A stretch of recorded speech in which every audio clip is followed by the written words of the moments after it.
Lembaga ini adalah salah satu wadah kita khususnya untuk mahasiswa hukum gitu. Jadikan sebagai satu pendidikan alternatif. Selamat malam teman-teman mahasiswa hukum. Sebelumnya perkenalkan, nama saya Yuben. Pada malam hari ini kita akan mencoba mewawancarai salah satu teman saya sekaligus teman seperjuangan saya, yaitu inisiator langsung daripada lembaga yang menurut saya bagus, menurut saya menarik, yaitu gerakannya itu terkhusus dalam persoalan-persoalan hukum dalam konteks kekinian. Mungkin sebelum membahas secara jauh, mungkin Bung bisa perkenalkan diri dulu. Oke Bung, terima kasih. Sebelumnya perkenalkan, nama saya Rian. Saya salah satu mahasiswa hukum dan sekarang saya aktif di media yang saya dirikan, yaitu Suara Hukum. Nanti bisa di follow Bung. Oh ya, baik. Dengar-dengar kemarin Bung ada lembaga baru ya Bung yang ingin Bung dirikan.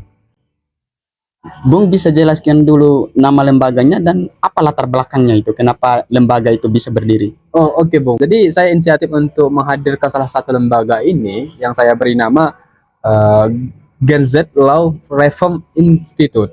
Nah, jadi kenapa kemudian saya membuat salah satu lembaga ini dan melatar belakang ini apa? Nah, itu kan pertanyaannya. Jadi yang pertama, saya mengangkat dari keresahan saya Bung, karena saya tahu ketika saya menempuh pendidikan S1 kemarin, ya belum tentu ilmu yang ditransferkan terhadap saya itu belum seutuhnya saya terima. Jadi makanya saya tertarik untuk membuat lembaga ini supaya mengumpulkan mahasiswa hukum dan berproses bareng-bareng di situ untuk mewadahi keresahan kita bersama, mulai dari secara teoritis maupun secara praktis. Nah, itu harus balance Bung, karena di dalam perkuliahan kita kan hanya sekadar membahas tentang secara teoritik ya. Nah, belum secara praktiknya. Jadi bedanya organisasi ini dan di kampus ataupun di organisasi yang lain ini untuk menghadirkan salah satu kajian baru dan bisa juga dibilang menganalisis Bung. Nah, menganalisis suatu perkara yang ada di masyarakat. Nah, jadi kita membuat semacam kajian.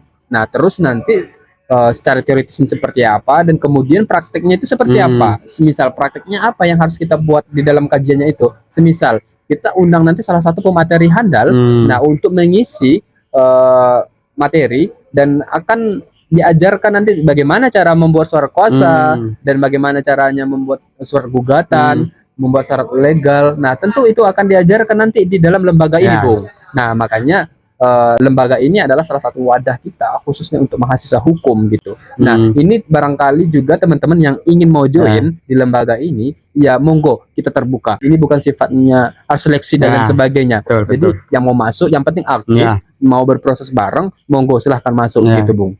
Baik, cukup menarik ya Bung. Iya benar. Ya, bagus juga Bung, karena lembaga itu bisa kita jadikan sebagai satu pendidikan alternatif untuk mengakomodir setiap kepentingan dan keresahan-keresahan mahasiswa Fakultas Hukum. Iya benar. Iya, betul ya Bung ya? Iya, iya. Karena gerakan di lembaga tersebut kan gerakannya itu terfokus pada reformasi hukum. Iya, reformasi hukum ya. Karena kita melihat daripada persoalan-persoalan hukum pada konteks saat ini, yaitu tidak mampu memberikan dampak positif bagi kalangan masyarakat. Ya benar-benar. Ya Bung ya? Ya benar. Kemudian syaratnya apa Bung kira-kira?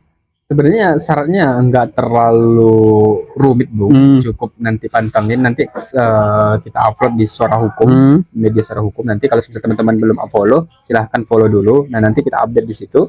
Nah, kalau misal teman-teman mau join bisa di DM juga. Nah, nanti setelah di DM mungkin nanti bisa disertakan di situ nomor WA Bung. Baru nanti kita akan buat semacam grup di apa namanya di WA. Nah, nanti habis itu ketika teman-teman sudah join, nah di situ kita rebut bareng-bareng dan akan mengkaji persoalan-persoalan yang ada di dalam negara kita itu sendiri gitu Bung.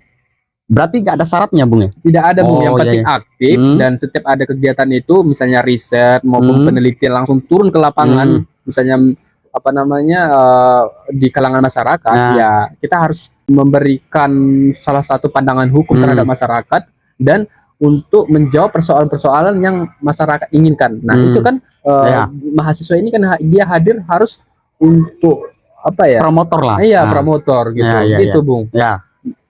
Bagus, Bung. Berarti teman-teman yang mau berkecimpung dalam lembaga ini, berarti kita harus mengikuti akun Suara Hukum. Iya, akun Suara Hukum nanti Bung, karena di situ nanti akan kita jelaskan Bung, dan kita post. Nah, barangkali teman-teman yang berminat, meskipun dia di luar dari Jogja, karena kan saat ini kan saya di Jogja gitu Ya. kan. Nah, boleh join juga, Ya. nanti daftarkan gitu. Oke. Nah, nanti bisa di DM, baru nanti nomornya nanti akan kita masukkan di dalam grup. Oke. Gitu, Bung. Baik, mungkin itu saja teman-teman.